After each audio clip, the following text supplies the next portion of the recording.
Meine Damen und Herren, wir stellen Ihnen nun das Sportunterhaltungsprogramm vor. In den nächsten Minuten berieseln wir Sie mit angenehmer Zugsmusik. Gute Unterhaltung.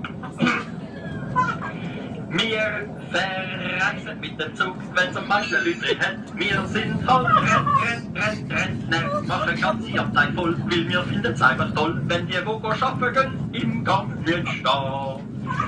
Sag mir quando, sag mir wann, wann kommt bitte dieser Zug an? Erst wenn die Störung ist behoben, wärst du besser geflogen, wärst du pünktlich jetzt. Rosalie, dein Kopfhörer ist spitzeli laut, mach doch leislich auf, sonst musst noch sterben. Wir alle machen am liebsten grad dein iPhone kaputt und wenn am liebsten deine Visage färben. Ja, grüezi wohl, Frau Stirnima. Hören Sie mich, interessiert was nicht mit Ihrem Mann? Nein, hören Sie, Frau Stirnima. Ich lese ehrlich gesagt lieber Zeitung da.